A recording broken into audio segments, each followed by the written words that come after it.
Is there a big difference between memoir and narrative nonfiction?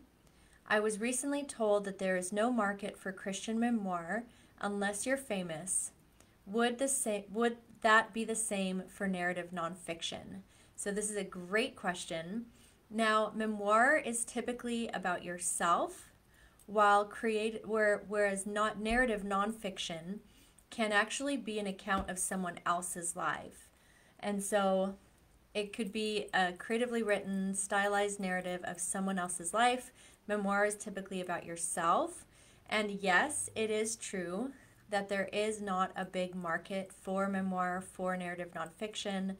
And I really think part of the reason for this is that when we're writing our own stories, it's really hard to kind of separate and make them a strong literary piece with plot and with movement.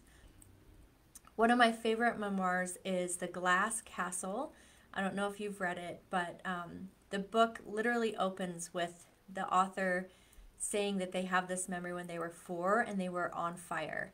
And then it goes through. And so that memoir is a wonderful example of someone who took their story, and she has a voice that is both connecting, like you feel like you're in her story with her moment by moment, but there's also this lack of judgment and lack of interpretation. So all that to say, that's a great example of memoir. And it's true that there is not a big market for this unless you're famous, because most of us don't want to read a book about a stranger going through things.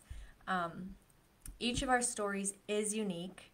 There is hidden meanings and gems in our stories, but in the same way, we're also connected and go through similar things. So unless a memoir has a very unique angle, is really well written, it's hard to find a market for them.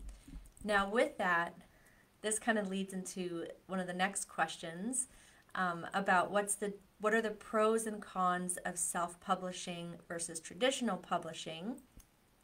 And this discussion about memoir kind of ties into it, because if you know that you want to write your story, you know you want to put it down, but you also know there's not a huge market for it, self-publishing could be the way to go, because it still gives you the opportunity to share your story, to write it down, both for your own healing and for your family, for it to be available to others who have gone through your situation.